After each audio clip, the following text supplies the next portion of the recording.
right. Well, I think we all have fear of change. We all have fear of change, or wait, this is working. Let's just keep going with it, you know. But as an artist, as someone who's creative, I like those challenges.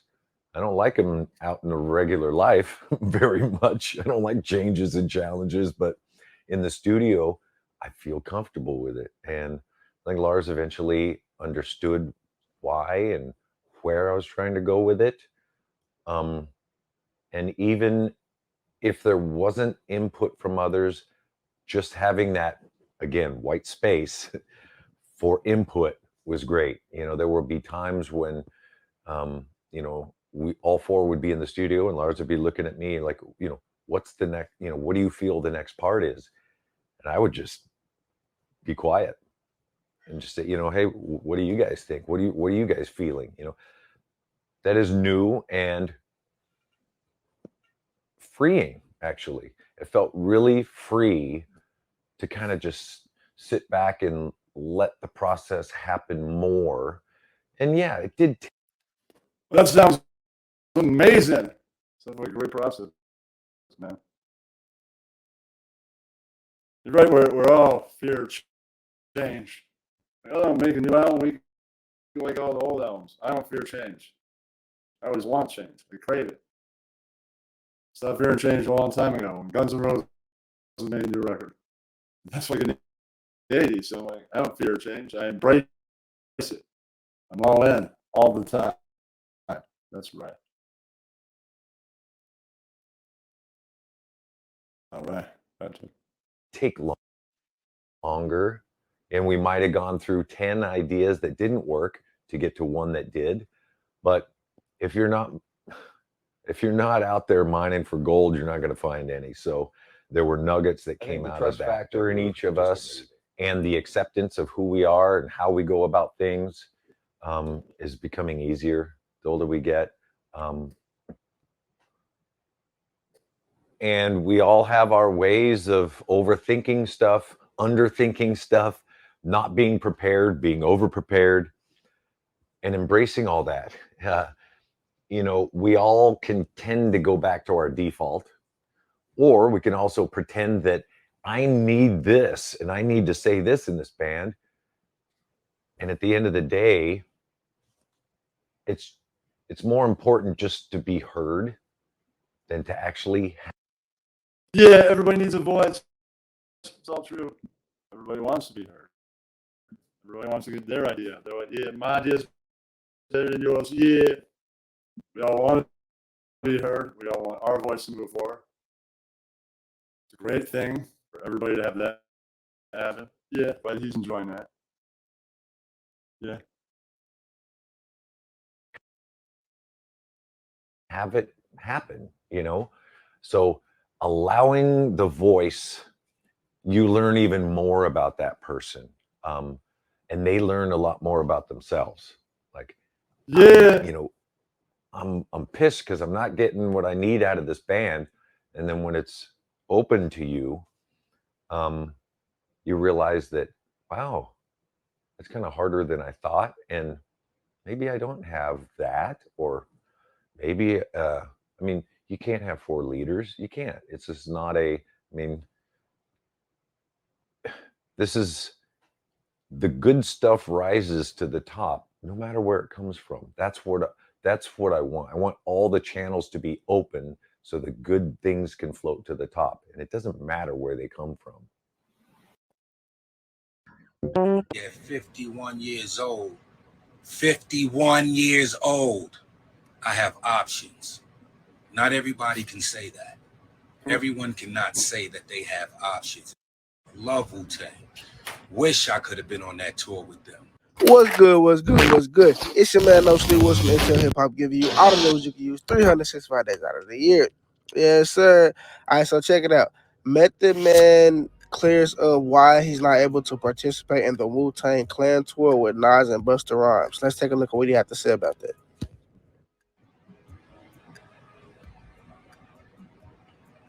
All right, let me clear it up. Some people got in late. Let me clear it up once and for all. I'm going to say this one last time. One of the nicest moments in the world. but I am not a pushover.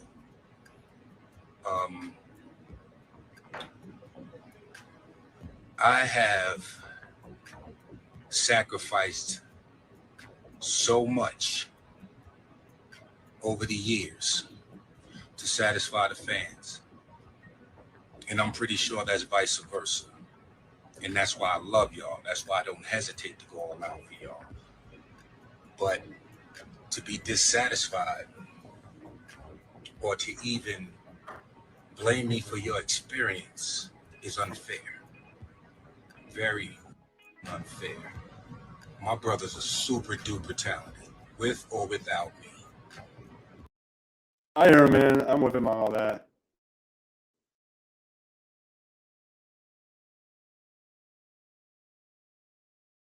Well, he's 50 years old. The man has options. Plus, he's got the whole thing with Redman. So when they're out touring, and with Dirty Jr., there's like fucking 10 of them, man. Master Killer's now a full member. So they got like 10 people, man. Plus Nas, I think Bus is on the tour too, so that's like fucking 11 people. I mean, yeah, that's a shit ton of rappers. It's like, you put the E Street Band and the Bosstones together, that would be like that whole band. Maybe a couple more people. That's huge. Yeah, that'd be a great combination too. All right, let's continue here to MATHOD, man.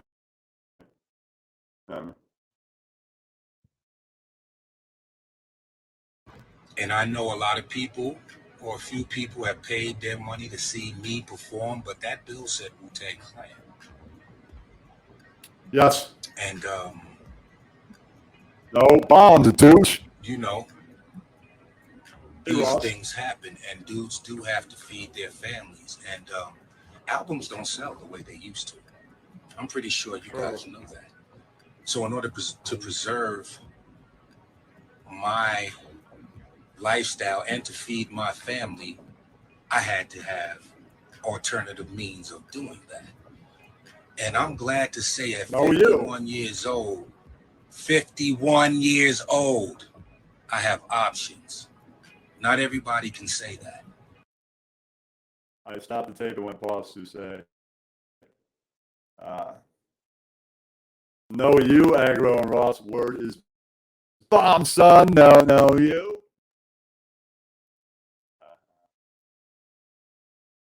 All right, and I'm live on 3 networks. Yeah. Twitter and Twitch and YouTube. Yeah, son. So there you go.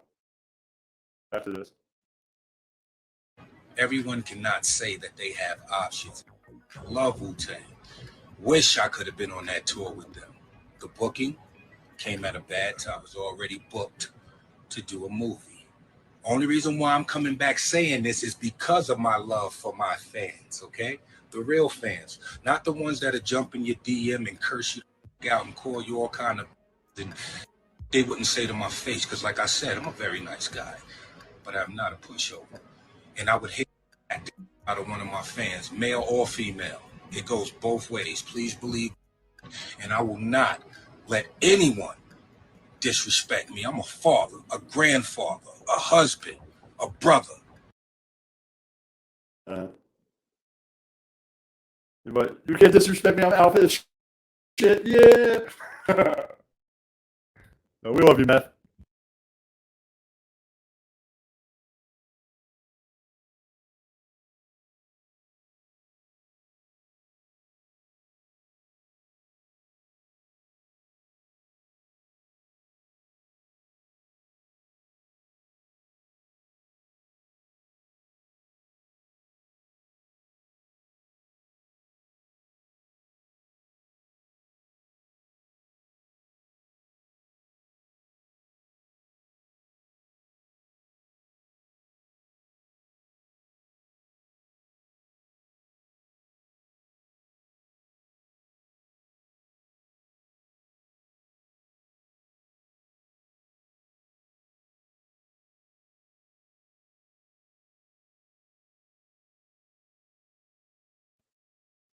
Know you.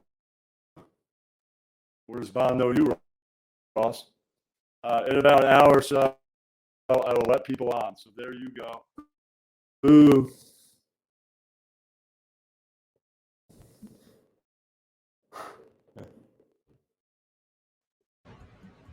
I have family and I have feelings on top of that. And I refuse to let anybody, I don't care if you got one follower, I mean to me. If you can bring smoke, then you can take smoke. Period. Dish it out, you can take it. And I just heard from one of this girl's somebody that's associated with this girl, and they say she's an A to everybody. So she deserved that. You know, I mean, you put smoke in the air, you're gonna get fired. Pretty much. I love y'all, man. I'm not getting back on this thing, and I'm pretty sure somebody already taping. Yeah, I met somebody that went to the Jazz Fest, right? Yeah. Very attractive woman at a party. Yeah.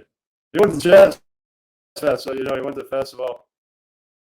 And Method Man was in New York, so I'm sure it'll be the Brooklyn show. Yeah. Right, it's right across the bridge. So I think it'll be 2 shows. 2 is better than 0. He already went to Jazz Fest in New Orleans. And the woman left seemed Robert Plant. Well, it's not like it was the full Led Zeppelin. Robert Plant did a few tracks, and sure she heard a Led Zeppelin tune or 2. Then after a few tracks, she left to go see the Wu-Tang Clan. Wu-Tang. Yeah, they're playing simultaneously at the same time in so many stages, like 10 or something. But people play at the same time, double headlines. Yeah. No, you.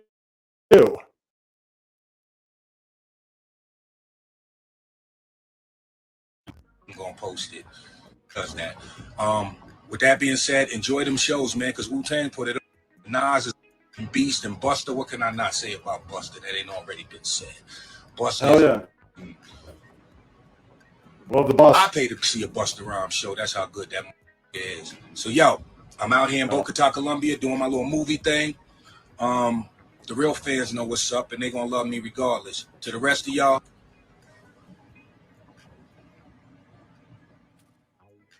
Well, there y'all have it, man. This has been an exclusive message from your man, No Sleep Woods, over at Intel Hip Hop. Don't forget to hit that like button, subscribe, share, comment. Follow us on Instagram at Intel Hip Hop, and follow me on Instagram at It's Woods. Y'all be easy. I'm out.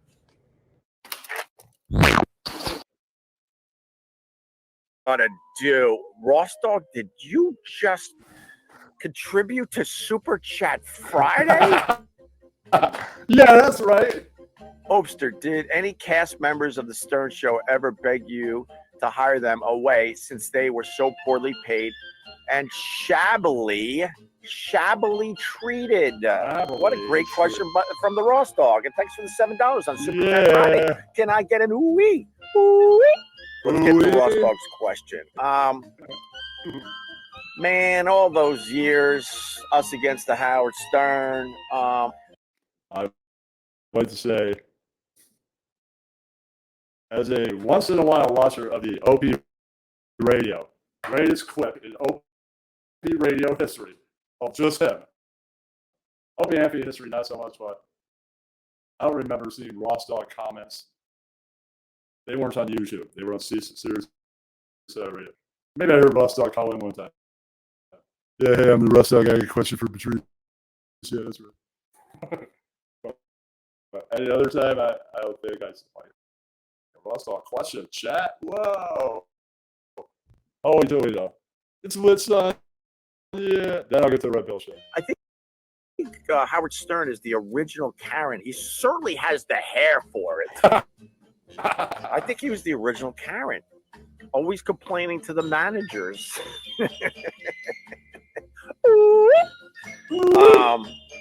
And then look, Ross Dog, I'm giving you a lot of time for your $7 on Super Chat Friday. I got to figure out the podcast wars of 2023. That's right. So I hope that answers your question, Ross Dog.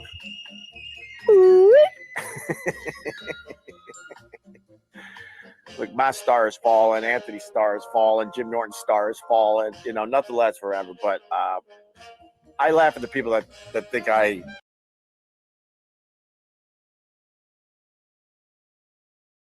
up the show. No, Anthony's racist.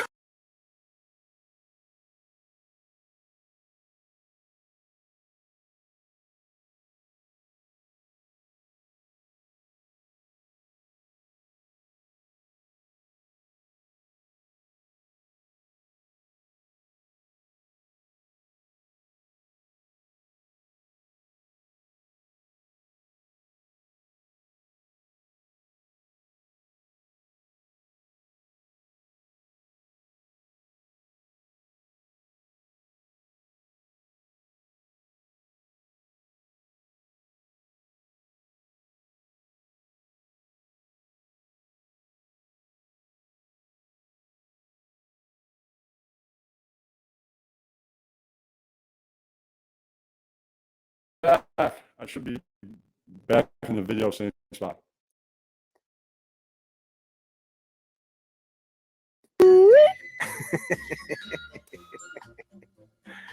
Look, my star has fallen, Anthony's star has fallen, Jim Norton's star has fallen. You know, nothing lasts forever. But I laugh at the people that think I broke up the show. No, Anthony's racism broke up the show. And you know, I think if Anthony held it together, he would have been able to keep that BS going. That it's all. Yeah, I agree 100%. Anthony's racism. Yeah, he was racist.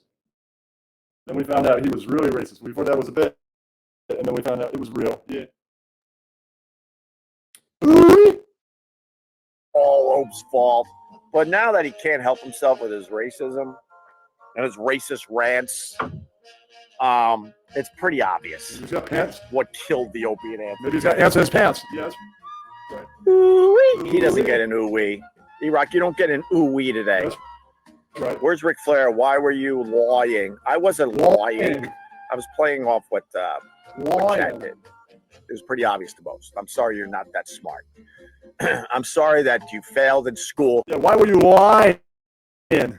Lying, Opie, lying.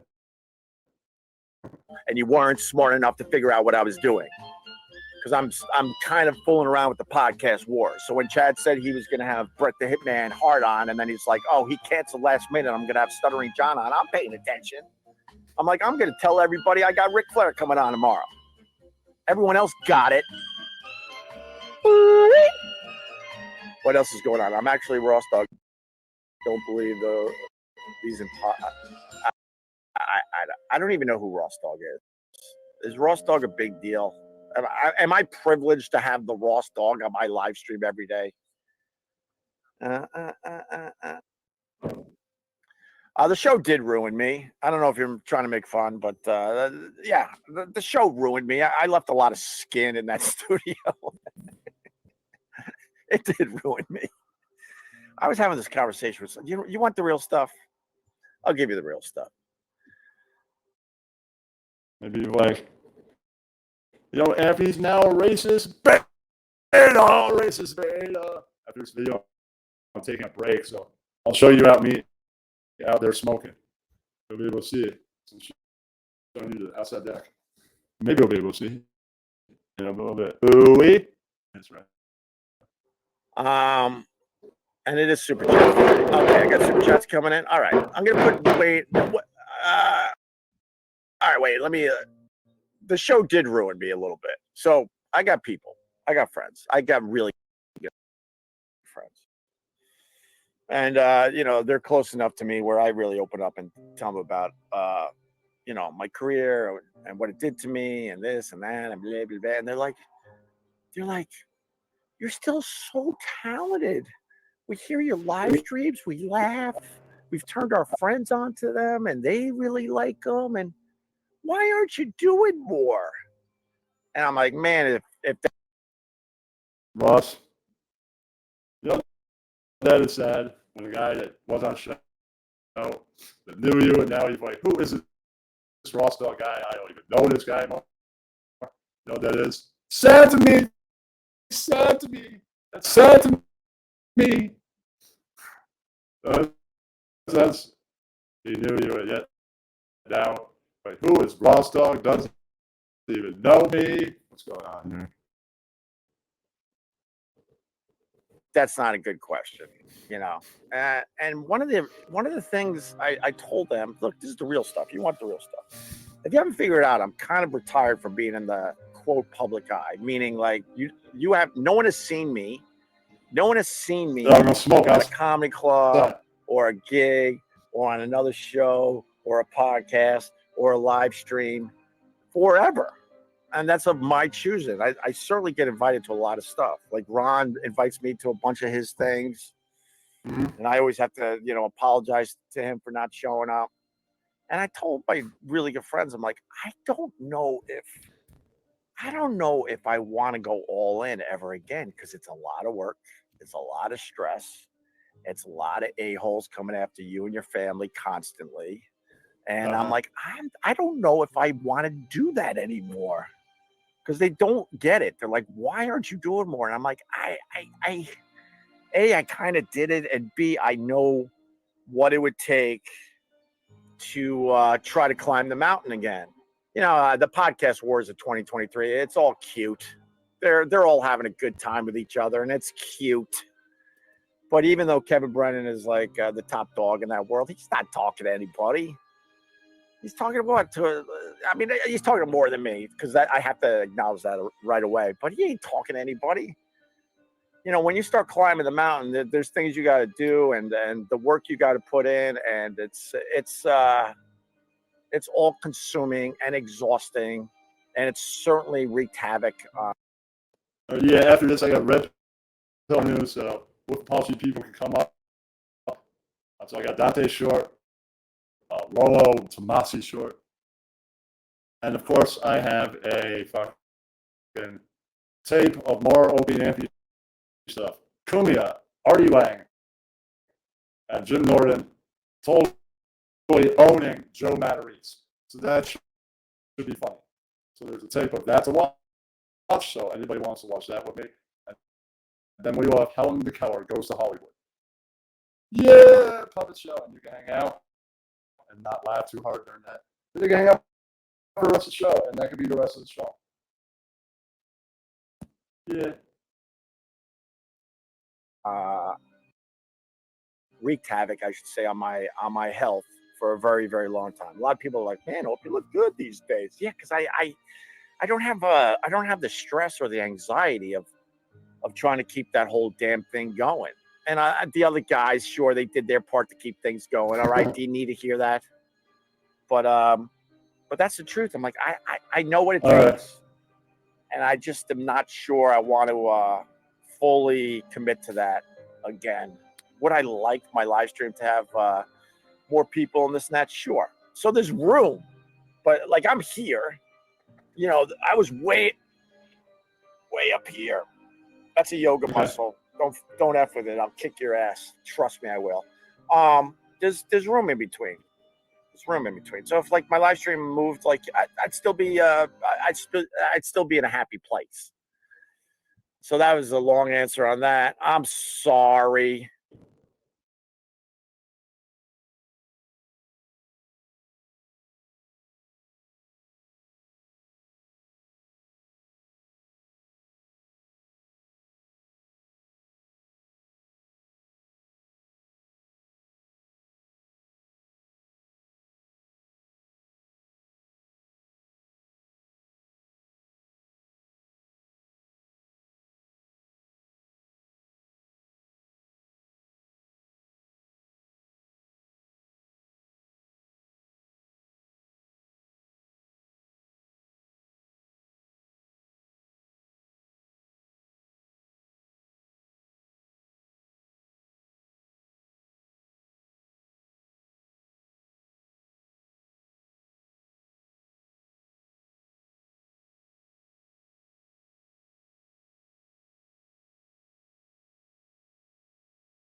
Sorry, there's a slight sound issue. Slight sound issue. Not a big deal. Now I'll get to Don A. Back there.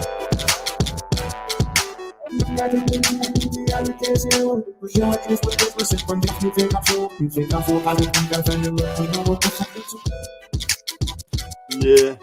Yeah, I can agree with you. Yeah, I look at it. Yeah, I love it. But you know what? It is what it is. Listen, if you think I'm full, I would just got offended. Look, you know what the fuck was the point I was making?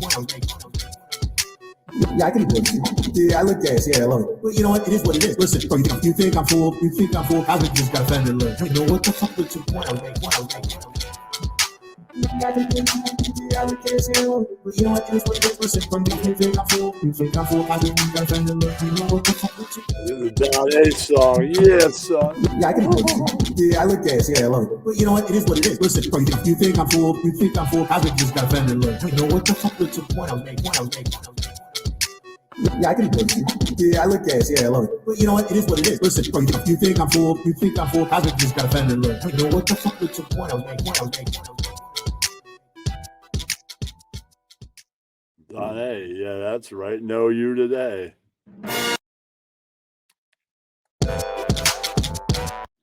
We've heard that song, Don. Yeah, that's right. Know you. About this show. Yeah. What's up, Carolina? What's up, Agro?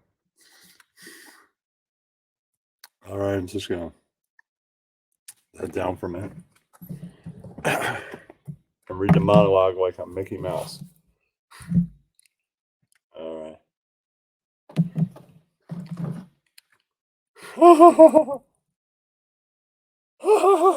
Have you seen this?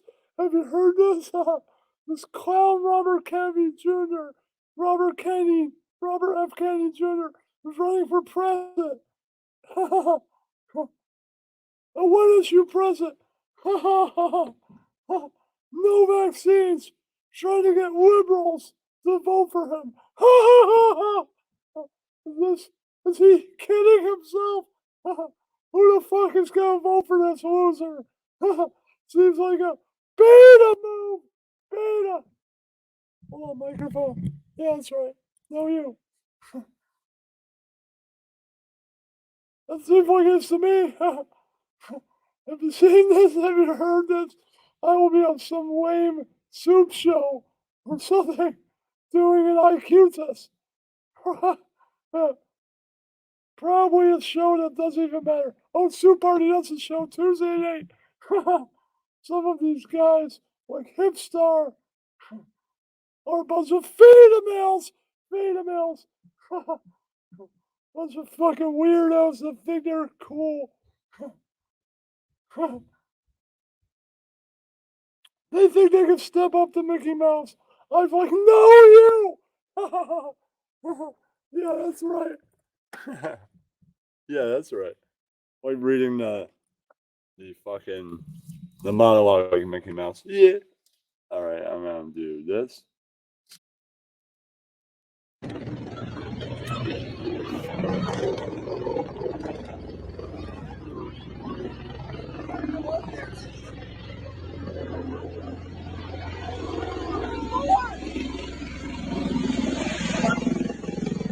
That is true. Yeah, that's right. Know you.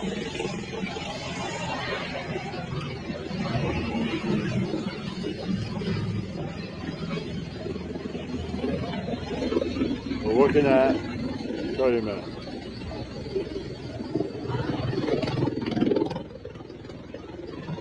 Military landing and submarine neighbors in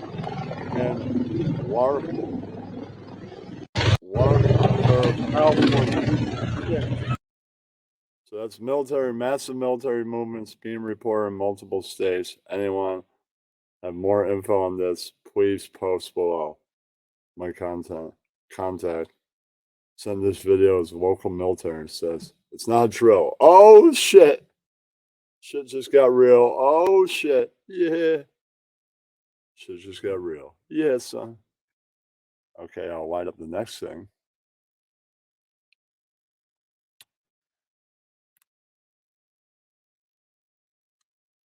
Get that later. All right, I got some black pill news later. All right, this involves focus.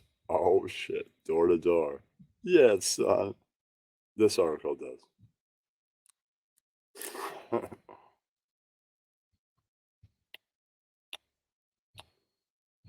Stop. Share screen. Door to door.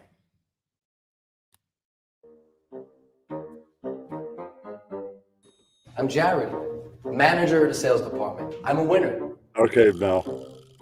A little bit about me. I recently quit doing jiu-jitsu because it sounds anti-Semitic and I want to every time. Real quick, Who here has experience in sales?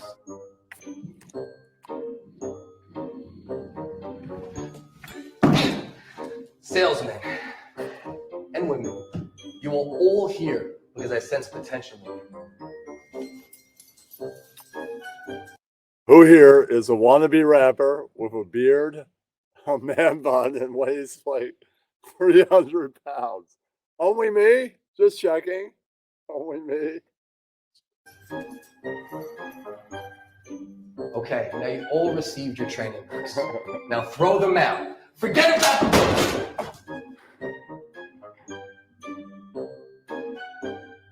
Remember, guys, today is all about dealing with rejection.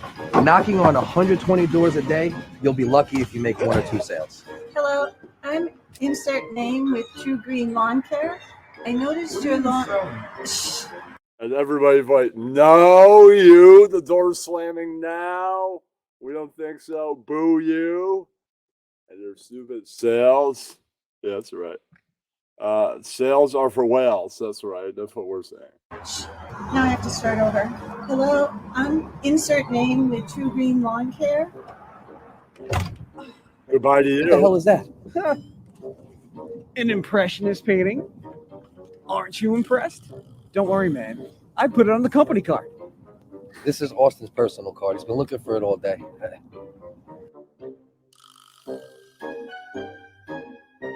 Hello, what are you doing on my property? Do you even have a permit? I'm here to sell you something, bitch. Get ready for the news. Yeah, that's right. No, no, no, you. We don't have a permit, so I guess we'll have to kick out to the next town like Kermit. Yeah. I thought not. Get off my property, you dirty skank. Whoa, ladies. You just assume gender? When this goes viral, you'll both lose your jobs, and your children will starve. If anybody out there has my voodoo doll, can you please jerk it off? I'll put pins in his head for you, Focus. Yeah, that's right. Now, when I was a kid, I had a pet pig. All the kids made fun of me. They called me Pig Boy. I wanted to kill myself. I thought about it. Then I saw an ad for True Green Lawn Service. First door I knocked on, I was immediately rejected. I wanted to kill myself. And then you were rejected again? You still wanted to kill yourself. And then somebody said, all right, I'll buy the long tree, whatever douche. Make co-parenting easier with organized, accountable communication. What'd Learn I more do? at talkingparents.com. No. If anybody out there has my voodoo doll, can you please jerk? I wanted to kill myself. But look at me now, from Pig Boy to Pig Man. Got to sell. What the f? Hello, I'm insert name. I'm insert name. True Green Lawn Care. I'm insert name. I'm insert name. I'm insert name. I'm insert name. You don't even have a name. I'm insert name.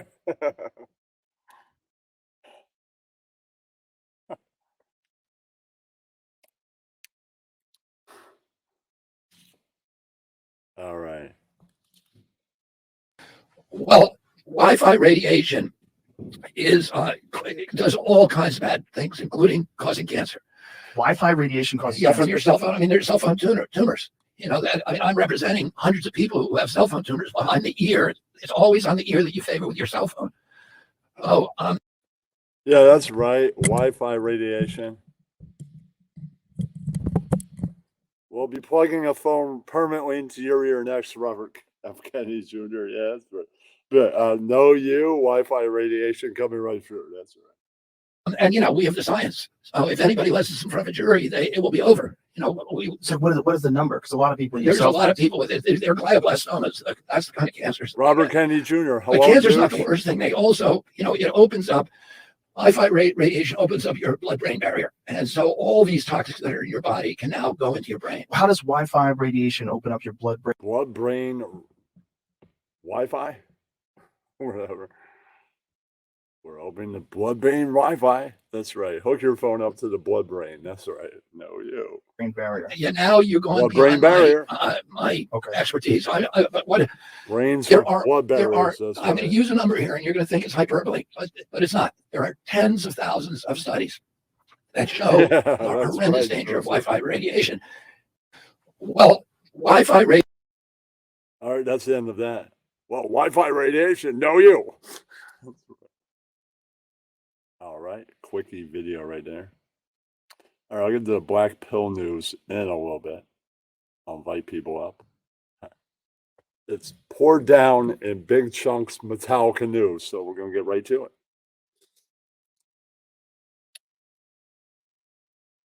I should get YouTube Premium again. Yeah, I let lapse.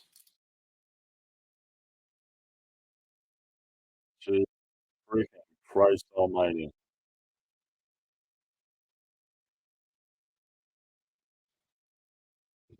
Okay. Back that up just a little bit. Yeah, that's right.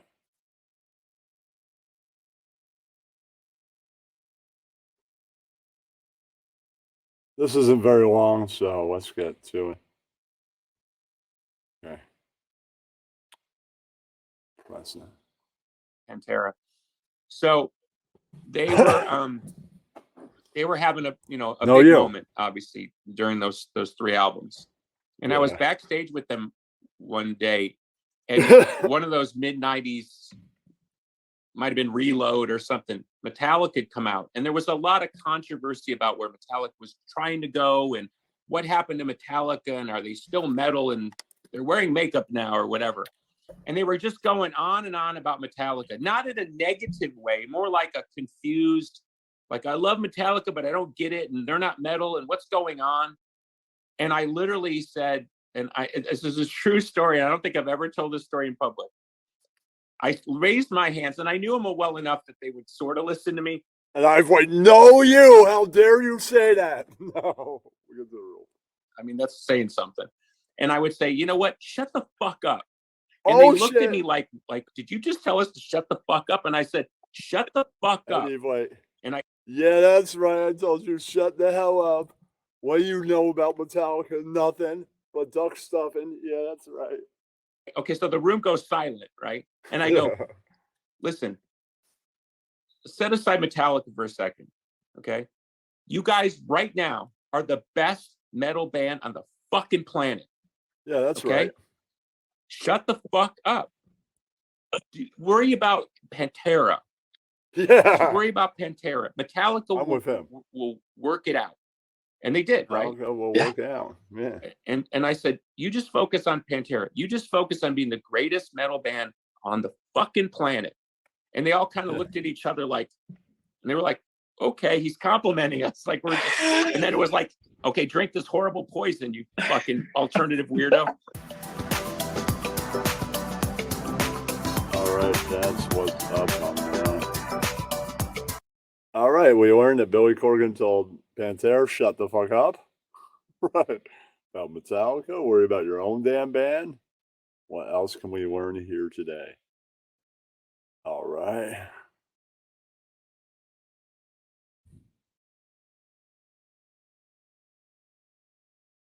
Metallica buys a record pressing plant. Oh, shit. Let's go to the full story. Let's go to the full story over here. In entertainment news. Yeah, that's right. All right.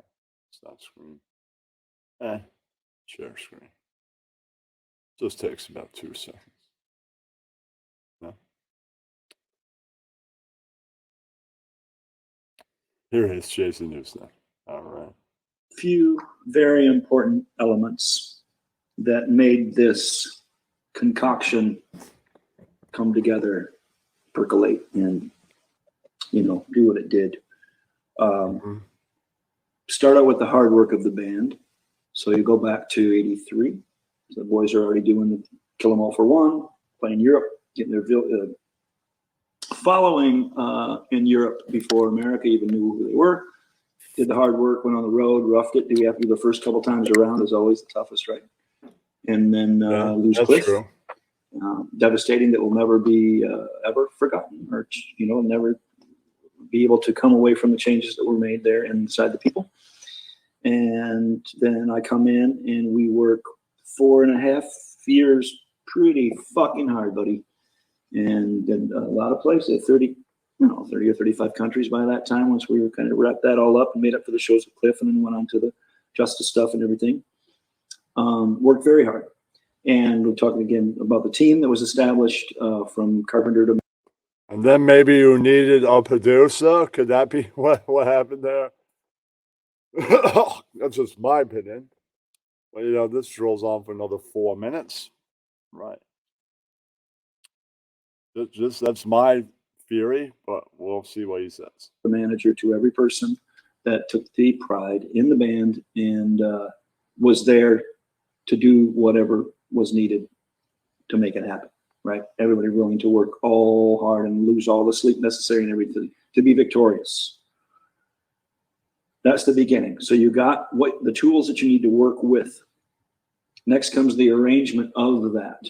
So when the managers work it out that they set you up with all these opportunities amongst the demographic of how many ever millions of people that are 12 to 32 years old that would get down with a loud guitar music across the globe, because we were global already and we were ready for that chance. It was set up. It was like just waiting for us to take it, So the record comes out and it sounds great right across the board. And it covers a bunch of ground, the weighty stuff, speedy stuff, good heavy stuff in the middle. And the secret of it all, I don't know. It's what came in and now we know is knowledge and fact. The softest song that we ever had is called Nothing Else Matters. And it's up to that point. And there was already Fade to Black and things like that, but the radio, only certain college radio or something like that would ever play that song. It was never a thing. There was never appeal like that for Metallica to it. As Nothing Else Matters comes out as the third single or whatever it was, as far as about that stuff. It comes a little bit later, that time we already been out on the road and building the following. The softest song broke down the tallest, strongest barriers for battery and fire to get through, right? We couldn't have done it the other way around. It would not have worked the other way around. Right. The radio the way it was at the time, the listeners of that radio the way it was at the time across the globe, ready for that song to appeal to everybody, right? So not just the people who are going to come to the concert to hear the heavy shit. Now it's all this starts to get into the mainstream of things. This is the secret to their success, and they completely, totally sold out. But going to a recording studio means you sold out. Definitely. And who cares if somebody has a ballad? Fucking Kiss had a ballad. Nobody was like, yeah, it's selling out. No, they're like the definition of it. Like, they killed rock. Right. But getting back to this. Yeah. An addition. Because people from the heavy still want to see it too. So all of a sudden it goes from 30 to 50 countries that they want us to play in. And we're on the road for, going back to what you're here. Where were you when? So we're like 5 or 6 months into the thing. And dude comes into the dressing room and says, Nothing Else Matters, number 1 in 30 countries this week. 30 countries this week. Holy fuck.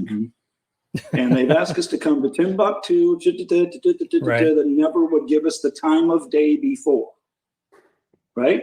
So they set us up. That's my point here. The managers, promoters, and all those things, radio people, the team that made that all happen, they set us up for the next shows. Set us up for success. We went and crushed them. Anything that they would set up for us, we would.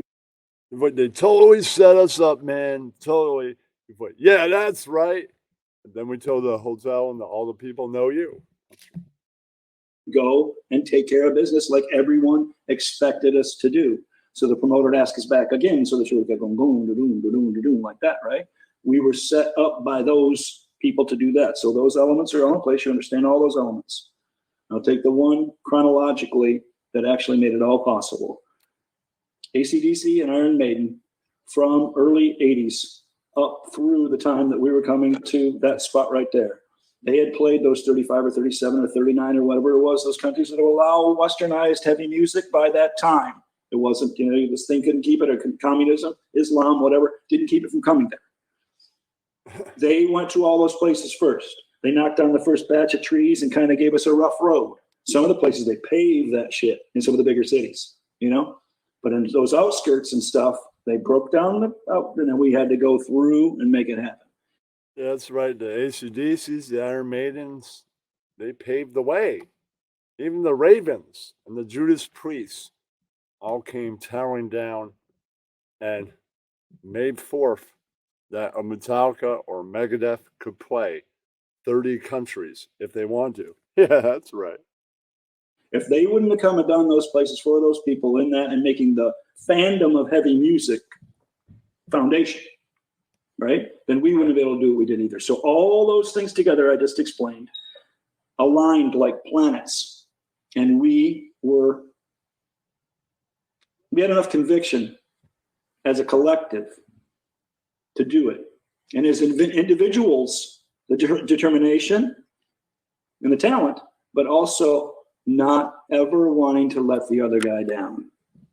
Because one of our cardinal rules within the band is you never want to be the weak one on the stage. Right. Ever.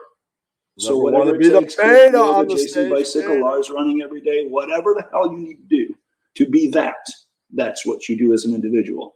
So the understanding of all the people within it knew that we were made of that. So they put their efforts into it.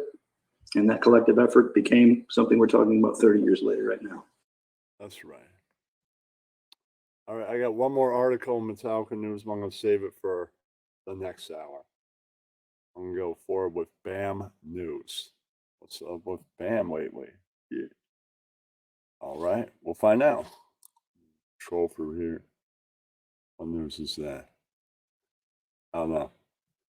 I don't think I'm going to try that, but I might air something later. What is that? BAM News. I don't think he's been crying and bitching lately. It's a heartbreaking message. Star Bam Margera recently shared a distressing message on social media. In the post, he blames his family and his estranged wife for not allowing him to see his son, and he claims that he will resort to continuing to abuse substances until his death if he is not allowed to see his son Phoenix. Margera's legal representatives say that his estranged... So I guess he's going to continue to do meth. He's like, yeah, I've got the meth pipe over here cooking up. Yeah, son. estranged wife have not allowed him to have contact with his son, even over FaceTime. Though Nikki, in return, filed legal documents seeking sole physical custody over Phoenix. On top of this, she's asking for $15,000 per month in child support. She is, however, open to supervised visitation rights for Margera, contingent on him completing rehab programs for alcohol and drug abuse. Margera had this to say in a video message shared on his social media. This is an official message to anybody that cares about me whatsoever. I haven't seen Phoenix in 2 months, and I'm so fed up, I cry. That's right. He's fed up on meth. That's right. Yeah, that's right, everybody. Yeah. Every day I miss him so much, and I know that I have to wake up every day knowing that I probably won't get to talk to him or see him. So yes, Nikki drives me to drink. So does my mom. And so does my pep talking dad who tells me nothing but I'm a fat loser, piece of drug addict loser. So, and my mom is a brain manipulator, and my brother stole. This whole family, bunch of fucking scumbags. That mom, that dad, Jesse, all of them. Bunch of fucking freaking bums. They don't deserve to be with Bam. That's right. All right. How about you? Castle Bam, and he thinks it's called Castle Jess, and then I have to listen to my mom say, No, Bam, you he's do have still a house. alive. Really, Abe? Where? Well, it's Castle Bam. Well, if I go there, then the police will come. And Naveed the shaman, my best friend, came in from Persia, and I can't even go show him my own property. I gotta stand behind the gate. So, yeah, April, I don't have a house. So I'm going to smoke crack with the bums down at the boardwalk until I'm dead, unless you deliver me Phoenix. Get to work, Nikki, Oh, or yeah. anybody that wants to help. I want I'm with you, Phoenix. Margera's estranged wife, Nikki's attorney, fired back in response to the video, writing, As the attorney was like, no, you must be on drugs again talking like this. We'll see you in court then. Hold on, I'm waiting for my meth dealer also. Right. Oh, I should have never written that down. unfortunately, that's not how addictions work. People's behavior does not drive others to drink. This is a typical defense mechanism, and it shows that Bam may not have learned much in his past addictions treatment. You have to take responsibility for your own actions. Nikki sincerely hopes that Bam can first achieve and then maintain sobriety. They're like, you're not getting over this well enough. They're like, you're doing drugs too many times. Yeah, you're doing it like a feta male. We better not catch you with toddler legs. Better not be happening. For his own good and for the good of their son. Margera has also No, been involved you. in a dispute with his brother, Jess. Jess previously accused Bam of attacking him at Castle Bam in Pennsylvania, with Bam Oh, now shit. being barred from the property. In addition, some of Oh, Bam's oh, longtime and closest friends like Steve-O have publicly and privately attempted to support him in getting sober. The comment sections on Bam Margera's social media are filled with longtime fans encouraging Bam to get help. Bam Margera, known for his work on the MTV series Jackass and his own series Viva La Bam, married Nikki Boyd on October 5th, 2013. That's your latest update from Rockfeed. Be sure to subscribe for the latest news and updates with notifications on. That's right. All right. We got other BAM news. All right. There's that. Oh, shit.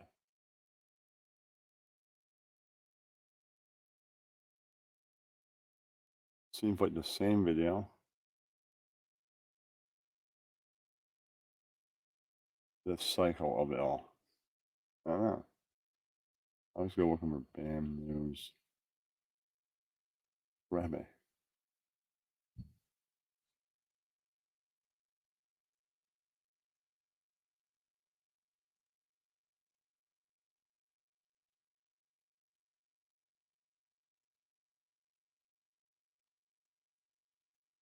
No.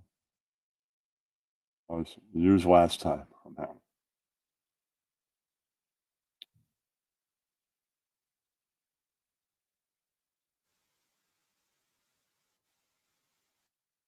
All right.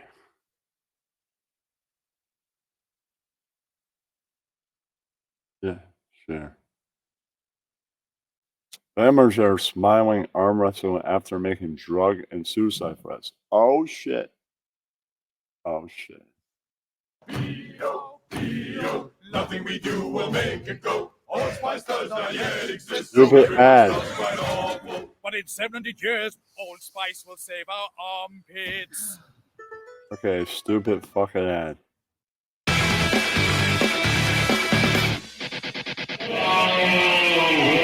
The video that I want. Oh, man. The moisturizer. I can already Where's tell Bam? you Bam, say hello. Hello. This is Shay, and this is Jay. Shay. And Derek. I'm Shay J. Are you Derek. really using two hands? Fuck yeah, because I already know you're going to win with one. Let me get my fucking beer. Hold on, wait. We're getting. You're like, I'm gonna win this match. You fade a male. I spot your toddler legs on the way in here. Yeah, that's right. We're going to flip this table. Yeah, we're moving here. You got Bam and Jay. He's really got two hands. Fucking tough. All right, let's go. Go, Jay, go. God damn. Jay, don't Well, I mean, disappoint. let's go with a second hand. I know. Jay, don't disappoint. Joy, he'll fatigue. He'll fatigue. He'll fatigue. He's laughing the whole time. We're going down. I'm using two hands. We're going I down. told you you're going to win, but I'm going to try my ass. Wait, good Jay. Bam, Bam, Oh my God. You won. Fucking That's 20 bucks. That's what I heard. I remember. It wasn't cold. Me and Wes always were like. Tell him the shaman. All right. All right. Try to find the next thing. Uh,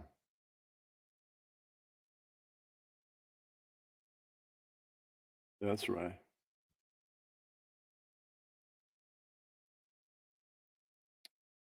All right. What else is there?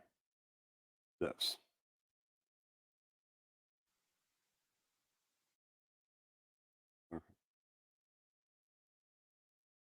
Somebody talks to Steve-O about Bam Margera.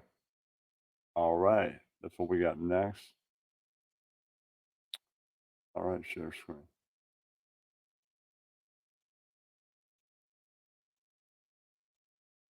And then we'll have some Wu-Tang news. Steve-O related. To do 10 months. I'm watching CKY2K on a VHS tape.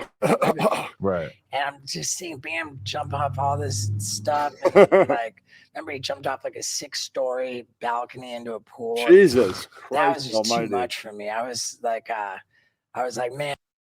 What was he on that day? Maybe that's the first time they did meth. He's like, oh man, I've never done this before. I gotta be like 15. Jumps off a building.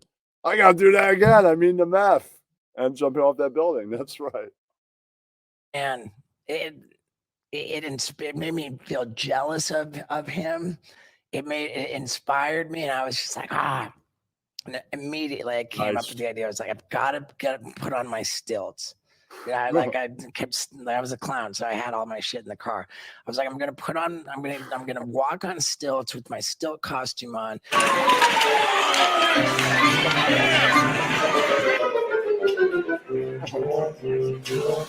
What about that weird stuff though, like the Steve-O stunts, basically? You know, there's a lot of stuff that I just don't find very funny. You know, like a guy wearing a thong with a wig with a nose on doing a tutu backflip in the fucking pool. He's like, I find that to be feta comedy, not even beta. Like, that's just not my sense of humor. That's what the guy's saying. Other people watching are like, that's lit, man. I love that clown makeup and all that shit. Yeah, that's my thing. Yeah, I'm Dante. Yeah. Full of piss with an ice skate on it.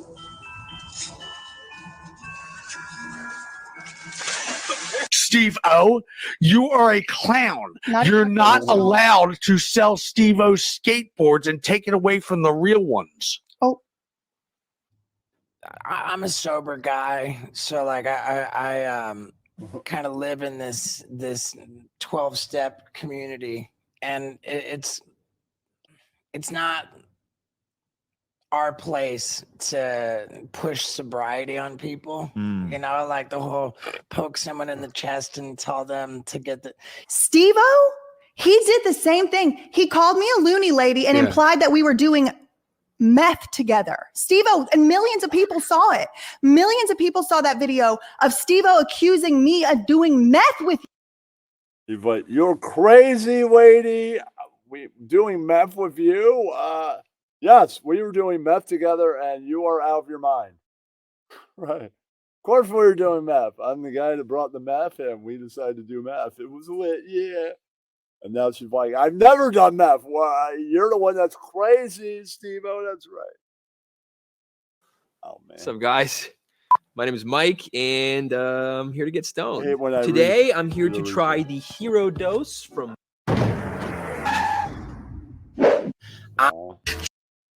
Raekwon and Steve-O. Raekwon of Wu-Tang, Steve-O, Jackass. Video footage has surfaced of Raekwon confronting Steve-O. It's Asia Sky here for Hip Hop DX, and check this out. So Steve-O has unearthed some never-before-seen footage of when Raekwon threatened to do bodily harm to him over an Old Dirty Bastard tribute that he felt was disrespectful. In a video shared to his Facebook page on Tuesday, June 13th, Steve-O explained exactly what happened between himself and the chef during the Wu-Tang Clan's headlining performance at the Rock the Bells Festival in 2006. Steve-O said it all began when he was arrested for multiple felonies in 2002 and was held at the same Los Angeles jail cell as previously occupied by ODB, which was a big deal for him as he loved the late rapper. Steve-O then recalled watching ODB perform in New York City 2 years later and being blown away by his onstage antics, which included being on stage with his pants down, smoking a huge blunt of PCP. After ODB passed away in 2004, Steve-O said he struck up a friendship with Method Man and spoke to both Meth and RZA about his idea for an ODB tribute at the Wu-Tang's Rock the Bells set. Then came 2006, when the Wu-Tang Clan was headlining the Rock the Bells Festival and doing an ODB tribute during the show. I had to be there. Before the show, I told my plan to Method And they were like, yo, no white dudes allowed. Yeah. You rolled up too white. Just kidding. Man and RZA. I plan to get dirty ass naked and flip my back. Then I'm gonna do a perfect backflip and land with a standing mangina. But right before they went on stage, Method Man told me, "You can't do it. Someone's gonna beat you up." And my reaction was, Dirty would love that. Sure enough, I end up totally naked, flip my junk back and forth, and catch it in a mangina. I do the backflip, and I am stoked. The crowd is confused, but not as confused as the people on stage.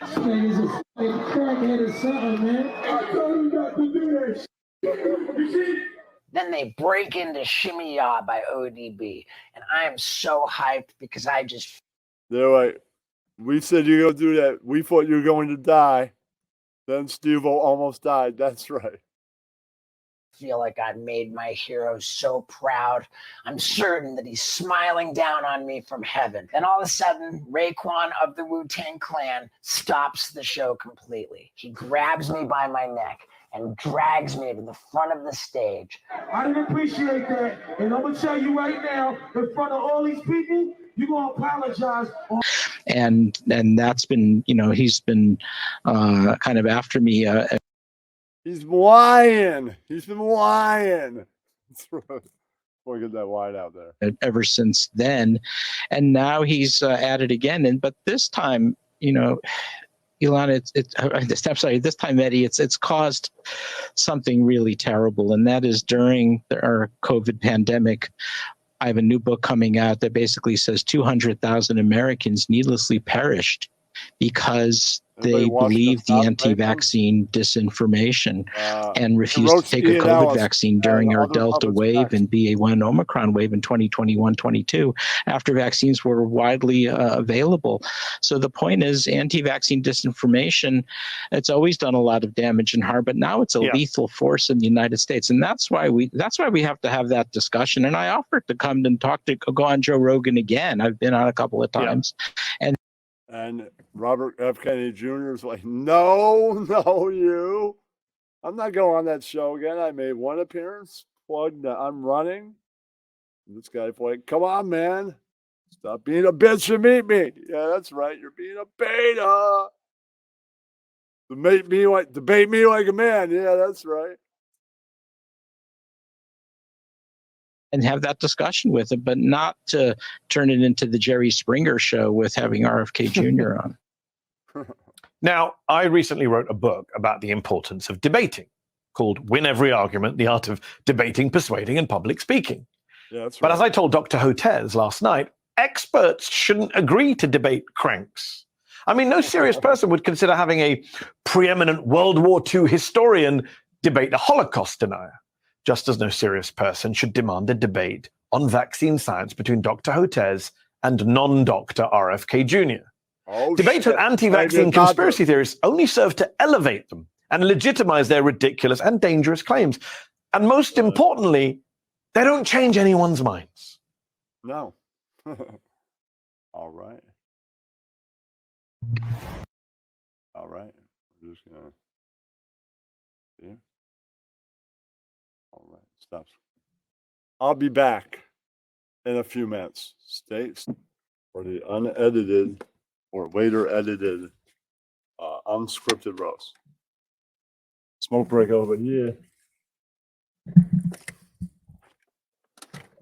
I didn't write anything down. No. Yeah. So for the next 5 to 10 minutes, Ken TV will be bullshitting. Not being of the truth? Yeah, that's right. He's 40-something, 46, part white, failed at life. Yeah, that's right. Anybody can come up and roast Ian Ellis the puppet.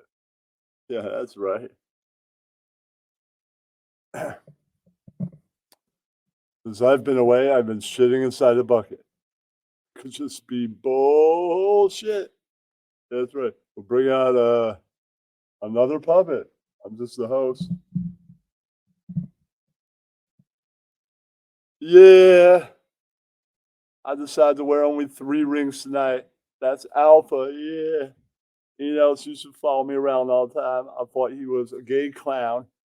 And then I went, you want to be a comedian? When I move up, you can move up too. Yeah. He totally believed that. Yeah. Well, then, Carolina, while you down there, you should come up here and roast him. That's what friends do. I hate you, Ian. I'm not even a friend. Yeah.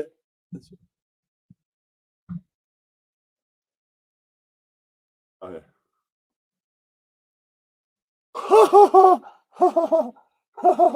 Who wrote those bits? You should hire a joke writer, Dante. Ian, you're a fucking hack. I love you, Ian. You're a hack whose head got whacked. I guess you're not here because you're at work and you're rolling out the night being a shitty McTitty. Yeah, that's right.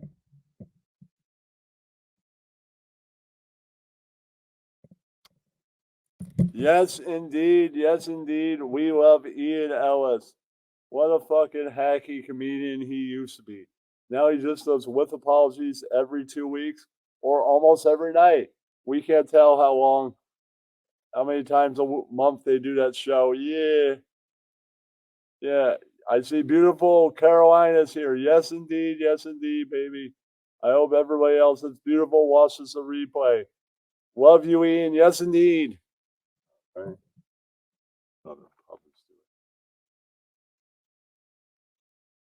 I was just in my Mama Monkey office, and I was like, "Hey, Wolf, what's up there, Ian?"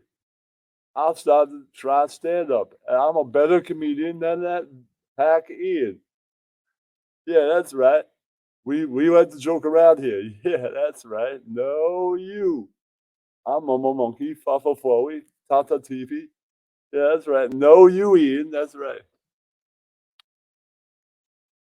Nobody wants. Yeah, that's right. We will talk about black pill stuff. I wonder what pill Ian is doing tonight. Yeah, that's right. I'm a snake, and that's right. I might just be bullshitting and not being of the truth. Yeah, that's right. I thought Ian was 50 and white for a minute. No, he's only 42 and white. Failed at life. Yeah, that's right. All right, and now.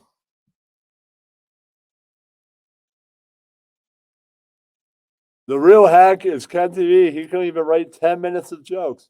It's improvisation. Yeah, that's right. Mickey Mouse, you haven't produced a great movie for like 40 years. You suck. Snake, all you do is skateboard and make porn now. You're degenerate. Donwad, I'd like to know what you've been smoking all night. CEO, we haven't seen you in like 2 years. Let's see. Oh, Dante, you're a fucking hack. Worse hack than I am. I mean, yeah, that's. And Baba Booey, filled with nothing but phooey. Or am I just bullshitting and not being of the truth? That's right. All right, now Black Pill News. Let's get to that. All right. All right. Let's find it. In this one. Here we are. No, that's not it. And you know, when it comes to women, I don't hate all women. I don't. And honestly, in my defense, I never said, not once, that I hated all women. Because clearly I don't, because I love my mom, I love my grandma, I love my aunts. Well, I have more than one grandma. Grandmas is what I meant to say. And my aunts,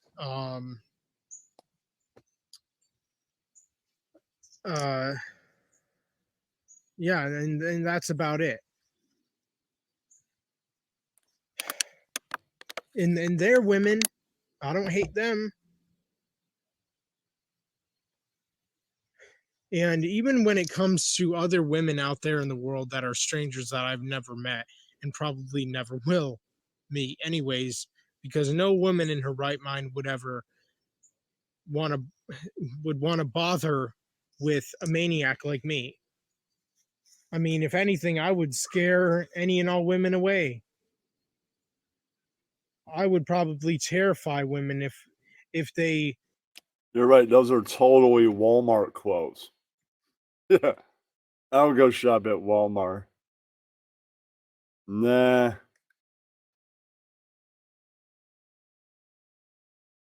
I'd try and go shopping at other places, like Macy's and shit. Yeah. I can find a Macy's. There might be a Macy's near me. Yeah. I think there's a mall somewhere where they got Macy's. Yeah. Knew about my YouTube channel, and if I were even like at the same place that they were, or in their presence or whatever, I don't know, they'd be mortified or something. But even when it comes to like other women that are strangers to me, you know, I don't hate all of them, but like for the most part, I do. When it comes to attractive women, most of all, and specifically, those by far are the women that I have the most hatred for, or hatred towards. The most extreme, intense level and amount of hate that I have is for attractive women. I'm angry at them. I'm jealous of them. I'm envious of them. I feel intimidated by them. I'm shy of them, uncomfortable around them, nervous and stressed out around them, and always have been my entire life for as long as I can remember. And again, like, I can't just snap my fingers and be somebody I'm not. I can't just snap my damn fingers and then all of a sudden become confident, have self-esteem, have charm, be a lady. You have to be around. It's easy if you're around alpha males like Bowan the Snake, Ross Dog, and other people. Then you can be like, you know what? I'm going to go talk to that woman. Boost the nerve, man.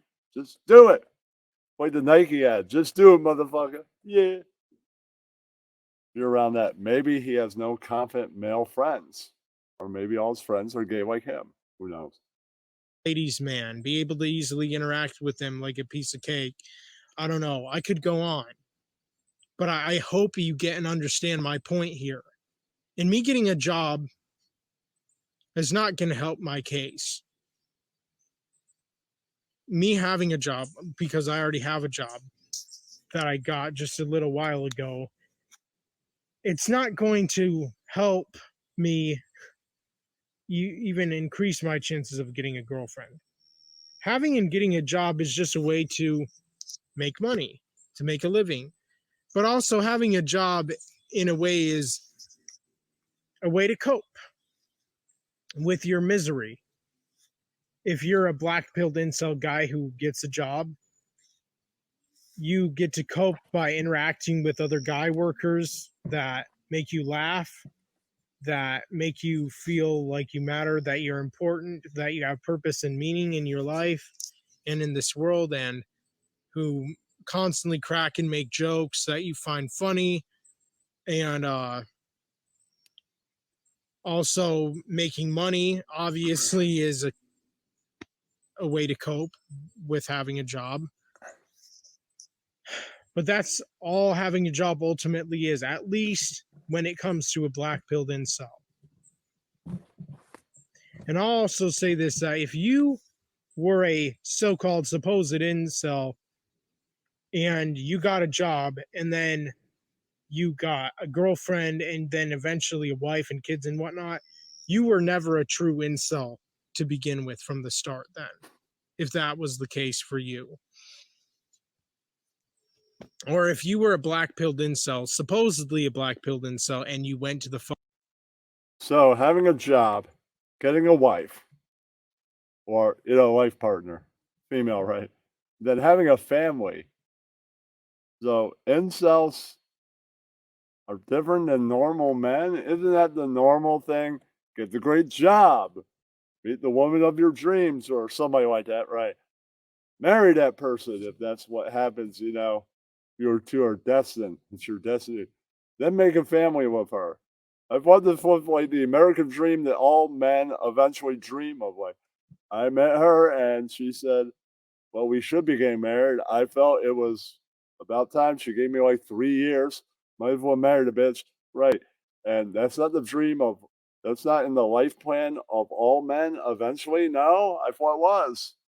Fucking military or army or whatever, and you got a girlfriend or wife or whatever, you were never a true incel. Because You they're were a faking fake it?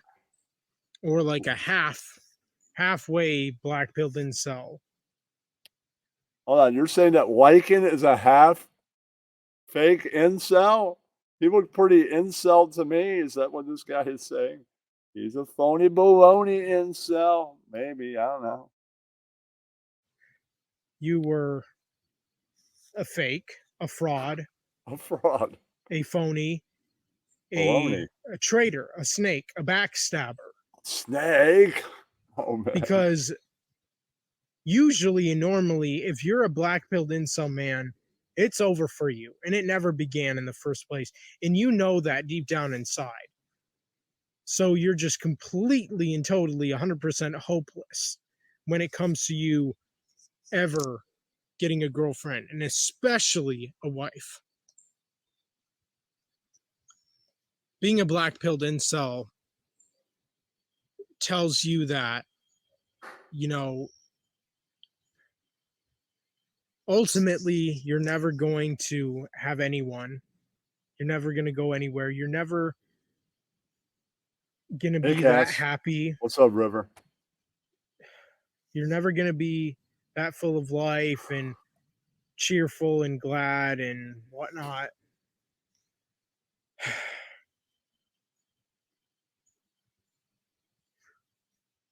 And I'm so sick and tired of men who claim to be black. How could you feel so low about yourself? I mean, come on, man. I mean, I've had low self-esteem in my times, but it's never been this low. I always think, you know, you get a nice job, you can put it together. Yeah. Hopefully one day. I always have hope. Get on that match.com. Yeah. Black-pilled incels, but then end up getting a girlfriend or especially a wife. Because those men were never true, real incels to begin with. Not from the start. And if they even had the motivation I'm with you, Ross. to join the military or army or whatever, to try to get better, to try to improve themselves, then again, my point remains the same. They were never a true incel to begin with in the first place. Whereas I myself, I am and was a true incel. Even since I was like, I don't know, fucking 15 years old. I mean, as a teenager, I didn't really know what an incel was. I have been. I didn't know what an incel was until like I can't pause the whole time. I was like, I don't know, 18, 19, or 20, even probably more so 20. Like, honestly, I had no idea what an incel actually was or what it meant or that. Maybe I should leave a note on the video. You want to know what an incel is? Watch With Apologies. It gets talked about all the time, almost constantly. They're like the feed of incel news in the history of With Apologies. Maybe I'll leave a note on this video. You want to know what a real incel is? Check out With Apologies. Nobody on the show is one. They just talk about them all the time. That they even existed and were a thing.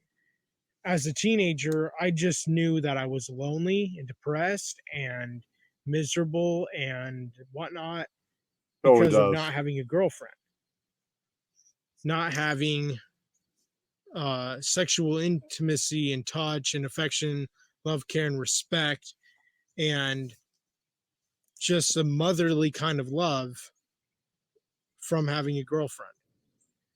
But it wasn't until I was 20 years old in 2017 until I started to realize and found out and discovered people like Elliot Rodger, men that I could really relate to and connect with and have in common with, even though he's not alive anymore, obviously, and neither are a lot of other guys like him who made a name for themselves. But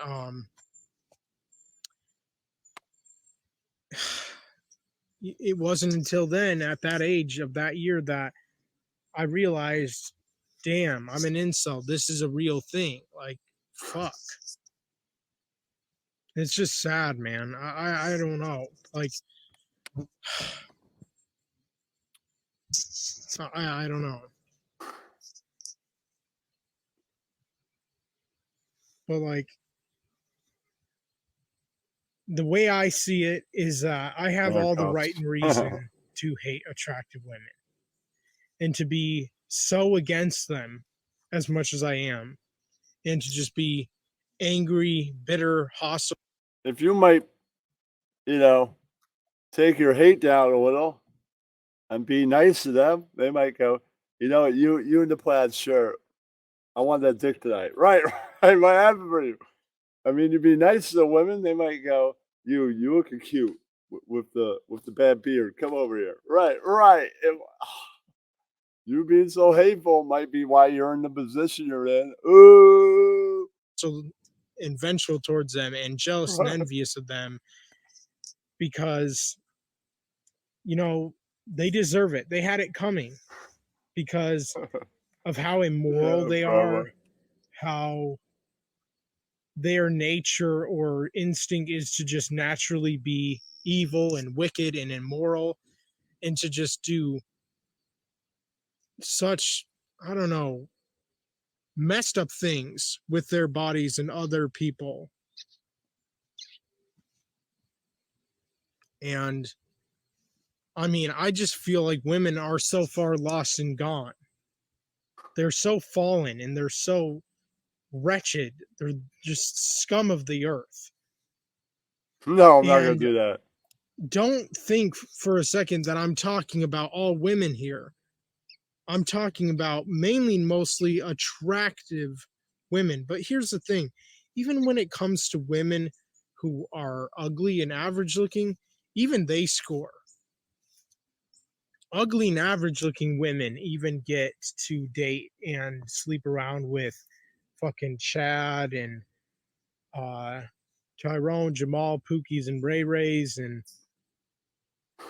Chad Regis and whatnot. Like, I'm not even kidding. And I've seen it with my own two eyes when going out in public, that women who are butt ugly or average looking, they score pretty good, or even really well for that matter. Sometimes every now and then. Because, yeah, they find an ugly man. Yeah, sometimes not always named Dante. Yeah, that's right. Right. Sometimes ugly people go with ugly people. It's true.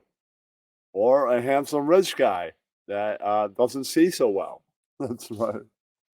Oh, even the really good looking men aren't that superficial. They're not as like demanding and expecting of like what their standards are for like a woman or a girl to date them or whatever, or marry them or whatnot.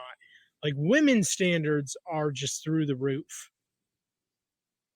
They're insane. And there's no limit or pushback on women in our society. Nobody ever really condemns women or holds women accountable for any of their actions, ever, at all. Nobody. After this, everybody, I have Susan news. Oh, shit. That's coming up after this. He does. I mean, let's face it and be real about this. Nobody ever holds women accountable for how badly they have become. As time goes on and as we keep progressing into the future, women keep continuing to become more liberal, more progressive, more feminized. I mean, not feminized, I mean like more like extreme, severe, intense feminists, or should I say feminazis. And the funny thing about feminists, or should I say feminazis, is the fact that they're literally equal to men who are incels. But guess what? not that many people hate feminists. There's definitely some men and even women who do outright hate them, but most men and women adore feminist women and respect them, love them, care about them, value them, appreciate them, and whatnot. It's just sickening. It's disgusting. It literally is. It's pathetic. It really is. So just unbelievable. And, I used to think that, maybe there's better women in other countries. And clearly and obviously, I was wrong to believe such a false thing. Like, I If he's not going, he'd be going, not that I believe a false thing. I'm not cool, no you. He'd be going, women are evil. I talk like Kermit the Frog. That's right. honest to God thought that women in Eastern countries, like Eastern European countries, no you. were, I don't know, more conservative and more traditional and more modest and whatnot than women in Westernized countries, but clearly not. Women, even in Eastern European countries or Eastern culture countries or whatever, are literally just as bad. I feel like the only even shot and chance I have of even maybe getting with a girl is if I go to like fucking Bulgaria or something, if I'm pronouncing it right. Because in Bulgaria, they literally have men who fucking buy women that they like and want to have and be with. Like, honestly, I should just fucking move there or get a girl there and move back to America. I don't know. Like, I don't know. I'm just honestly at a crossroads here. I'm heartbroken over this shit, and I'm never, ever gonna stop being heartbroken. I'm not. I'm always gonna be torn up and brokenhearted and Never ever going to stop crying like a beta. emotionally shattered and damaged about this just crisis, this unfortunate crisis that so many of us black-pilled incel men are living in. Day after day, week after week, month after month, year after year. And it's only getting worse. That's one obvious thing about this whole thing. It's only getting worse. And honestly, like, what's funny about it too is like, if I were Chad, if I had literally like top tier, just great looks as far as a guy goes, handsome, sexy, hot, good looking, attractive, all that, but I was shy and timid and uncomfortable and nervous and uneasy and stressed out around really hot women, I'd still get women. Because if I were Chad and if I had the looks of Chad, like literally Chad looks, women would still want to fuck me no matter what. Because here's the thing that's interesting about women. They'll say that they don't hate shy men. Yes, you do, bitch. Yes, you fucking do. Don't lie. Don't fucking lie. I mean it. Because these Chad incels, these incels are gay. That's why, yeah. But I thought like gay men liked women, but women hung around gay dudes. I guess these are like the degenerate gay dudes. Like, you can't come to my club anymore, man. You keep on starting fights and it's a business. Get the fuck out of here. Right. That's in the gay club. And like, we know you're buying all that, man, but last bitch, you tried to start a fist fight with her. Last female that was in here. You tried to start a fist fight with her, so you're not allowed near the women either. Right. You must have been really drunk, but dude, you're not allowed in. Right. And then in the straight club. Yeah, that band that's performing, the guitar player said that you tried to start a fist fight with him too. And that you wanted to fuck him, and he's not into dudes. That's at the strip club. Yeah. At least give me the respect of being honest. You do hate shy men, ugly shy men, and average-looking shy men.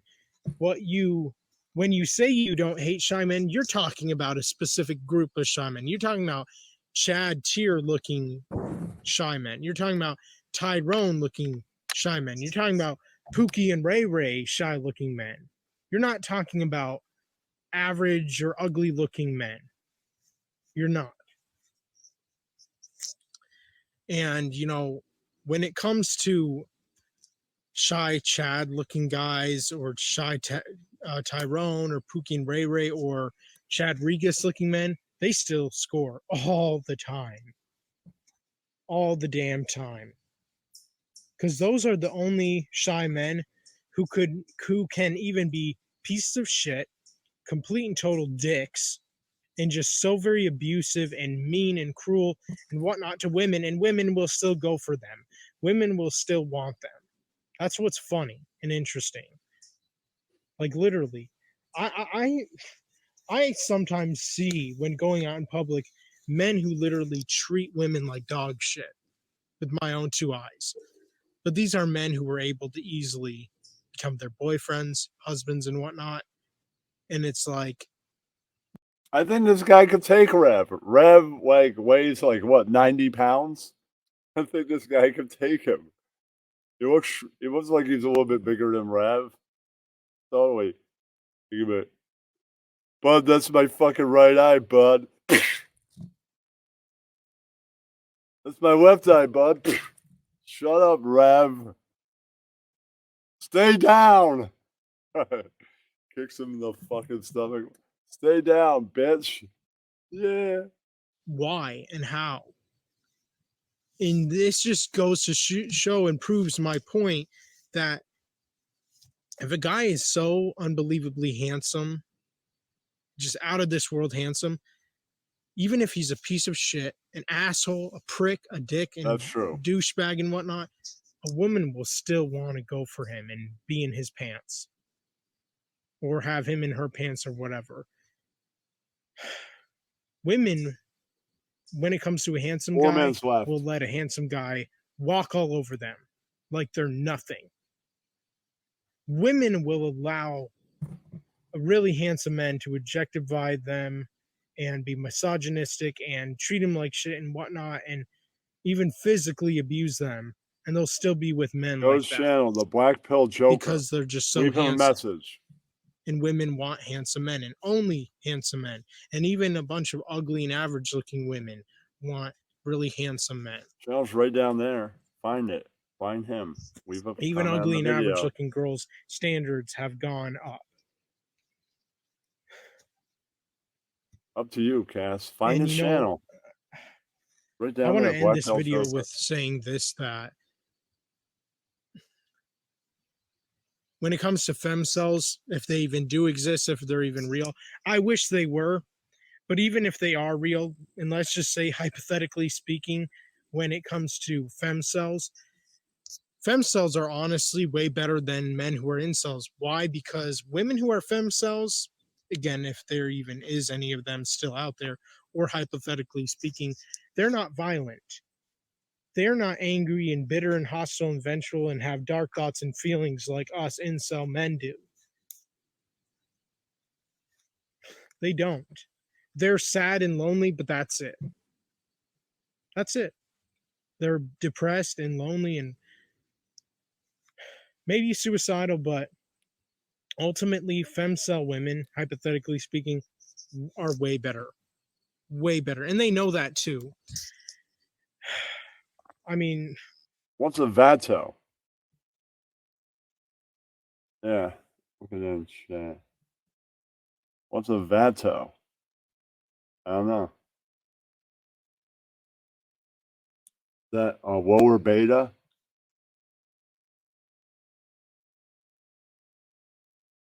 Okay. 2 minutes left.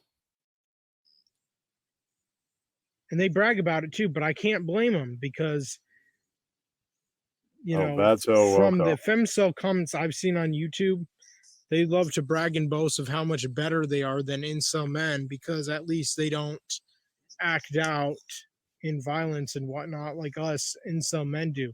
And again, I have to give the credit and benefit where it's due. I can't blame femcel women for clearly stating the obvious that they're not as bad as incel men.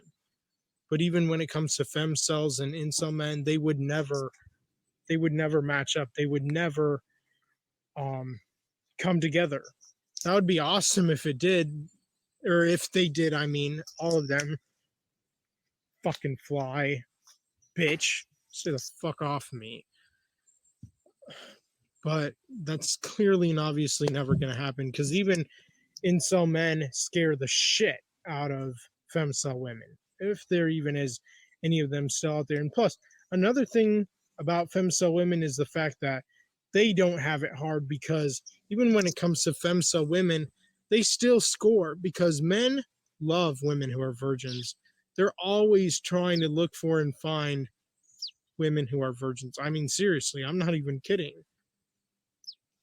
Men are constantly in search and just scouring the earth for women who are still virgins because they're so rare. It's like finding a pot of gold at the end of the rainbow. Okay. The end. That's why But that's the yeah, end. I mean, Huh. it is what it is, I guess. I don't know. But anyways, that's all I wanted to say in today's video. Let me know what you all think in the comments. Is that a new picture? BK, that's Where'd my you get mug. this? It's one of my mugshot, my old mugshots from when I went to Mugshot? jail. Yeah, from when I went to jail. That's not a Yeah. mugshot, you fucking liar. Anyways, Bullshit. BK, you're a liar because you What are keep you lying. doing? Chopping up cocaine? You keep fucking lying about my That was my fucking water bottle. about the hooker story. Oh, tell us the real story then. No, you keep. I've told you it like 100 times, but you keep fucking it up. What is it then? Tell the truth. It doesn't matter. Okay, so anyways, okay. Here's the real So story. you used to be part of a hooker troop, but you were so ugly. No. She was just the driver because she You had wasn't to allowed. drive. Yeah. Okay. Listen. Okay. Nobody wanted to if fuck I her, so tell she you, was just will driving. you shut the fuck up and listen to the. God You're damn it. ugly. I wouldn't Shut fuck the. you for $5. I don't give a fuck. Okay. I don't. God damn it. Shut. Are you gonna listen to my real hooker story or not? Mm-hmm. It's not even a real hooker story. Okay, Lexi, are you listening too? Lexi. Did you find this hooker on Seneca? No, it's not. Listen, because honey, like you'll understand once I tell you. So. But you were so ugly. No. She was just the driver because she You had wasn't to allowed. drive. Yeah. Okay. Listen.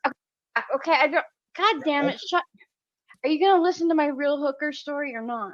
Mm-hmm. It's not even a real hooker story. Okay, Lexi, are you listening too?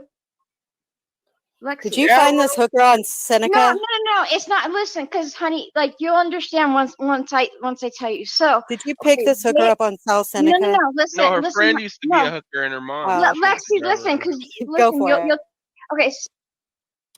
If like so far she's admitting to nothing but duck stuff, and she's gonna know you. You can't get a story out of me that fast. Yeah, that's right. So listen, so I was a single mom, struggling single mom, okay? And I was struggling and I dropped my daughter off with the babysitter and there was what they call escort services, if you know what I mean, okay? Yeah. And my friend, she ran an escort service. It was called Jesse's, okay? And it's closed down now, but it was downtown and my friend, she managed it, right? She just managed it. And what she needed me to do is to drive the hookers to their what they call dates, and I did, that, making like $18 an hour. What state was this in, Susan? I am not telling you because it's none of your fucking business. Okay? Illegal what you were doing. It was legal. That's called taking the hooker to the John. I don't know if that's fully legal.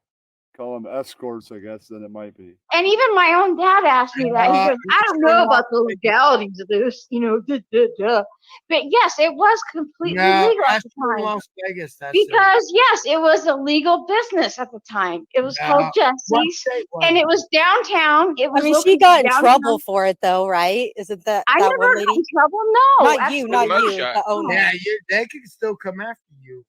No, absolutely Statute not. of It was a limitations. legal fucking business. Escort services were Oh, they're in legal Kansas? No, not in Kansas. They're in not. Kansas. Yes, okay, whatever. No, Okay. no.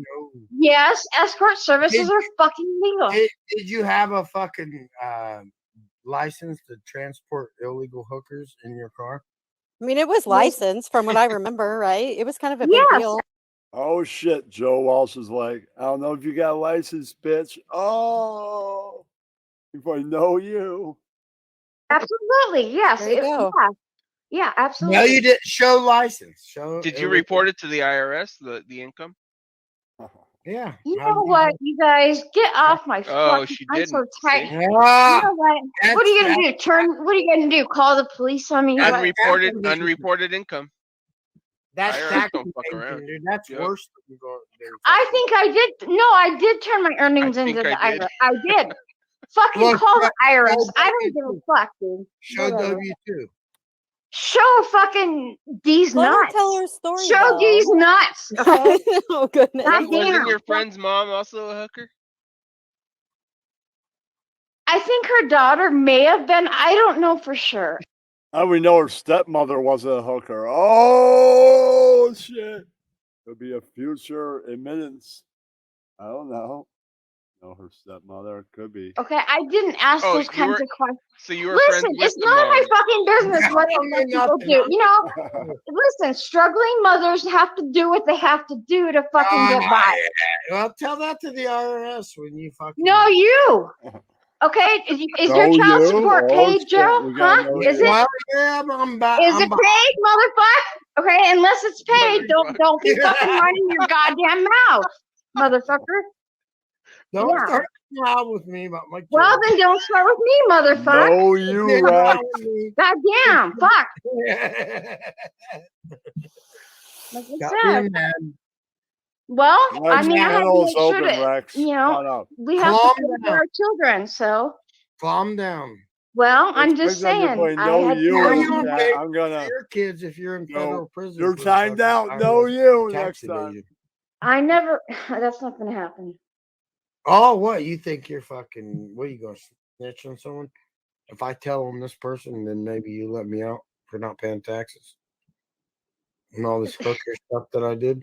Okay, whatever. Oh, Like, Well, I you didn't- just admitted to whatever. You know, like whatever you want to do, Joe. BK, wouldn't you agree that What about your unpaid child support? Maybe you should think about paying it. you look? Let's talk about me.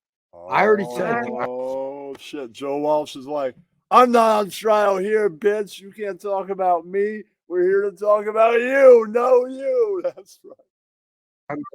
I'm behind 2 weeks because I got injured in a fucking ATV accident. Oh, bye, Susan. Oh, bye, bitch. Bye, Bye, Susan. bitch. You're owned again. She comes up here and admits to a bunch of federal offenses. What a dumb. Who does that? She was. Oh, indeed. All right.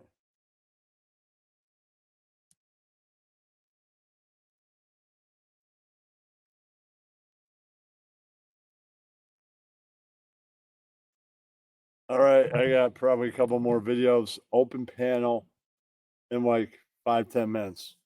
You can come up now if you want. I'm gonna go take a smoke break. Smoke some weed.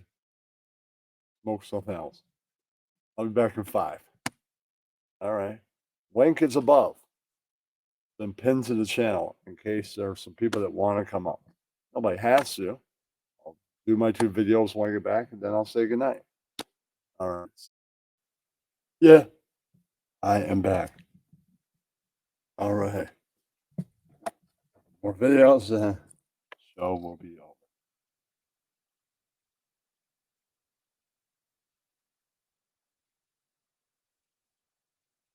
saying that I didn't have to take a crap. Guys, stop thinking that. All I had to do was smoke weed, smoke black and mild, then I had to take a piss. Oh, every time I take a break, not taking a shit. I had to take a shit. I tell you, I have to take a shit. You would hear that. Yeah. So, stop overthinking.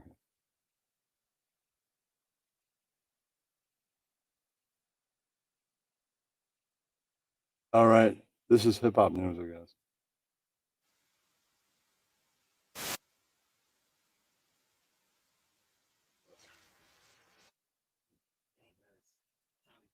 This is 28 minutes. Next news flow. I'm watching this for 28 fucking minutes. All right. I can watch it next time. 2 weeks. Not that big a deal.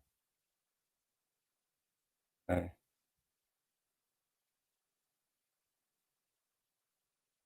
All right. I'm not going to hear that.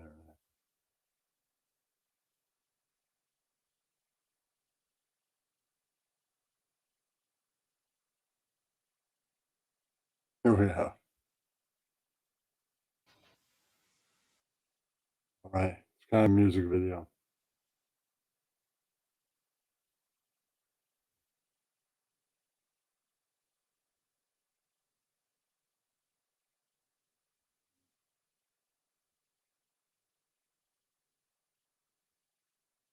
Okay, this is in gay news because this guy is kind of gay.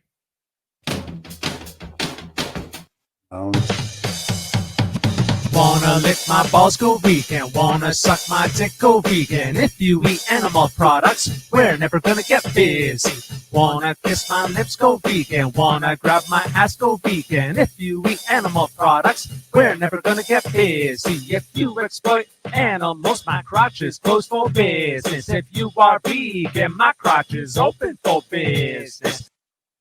He's saying whether you're gay or straight, if you don't go vegan, you're not touching this. Yeah, that's right. I'll go gay if you're vegan. How are you? If you're not, yeah, that's right. Hamburger on your plate, closed for business. Veggie burger on your plate, open for business. Hot dog on your plate, closed for business. Veggie dog on your plate, open for business. Turkey on your plate, closed for business. Tofurkey on your plate, open for business. Chicken on your plate, closed for business. Vegan chicken on your plate, open for business. If you exploit animals, my crotch is closed for business. If you are vegan, my crotch. He's like, no, you, all business. Yeah, that's right. This guy like the vegan hell in the cow. He's like, yeah, I'm a business vegan. Yeah, that's right. Crotch is open for business. Scrambled eggs on your plate, closed for business. Scrambled tofu on your plate, open for business. Cow's milk in your glass, closed for business. Plant-based milk in your glass, open for business. Cow's milk cheese on your plate, closed for business. Vegan cheese on your plate, open for business. Cow's milk ice cream in your bowl, closed for business. Vegan ice cream. I don't know. I guess. I don't know about Tofurkey. Possibly. Good night, Carolina. All right. It's late where you are. It's like fucking 1:17 a.m. It's getting late. Yeah. But the Mr. Open Crotch for Business guy. In your bowl, open for business. If you exploit animals, my crotch is closed for business. If you are vegan, my crotch is open for business. Wanna lick my balls, go vegan. Wanna suck my dick, go vegan. If you eat animal products, we're never gonna get busy. Wanna kiss my lips, go vegan. Wanna grab my ass, go vegan. If you eat animal products, we're never gonna get busy.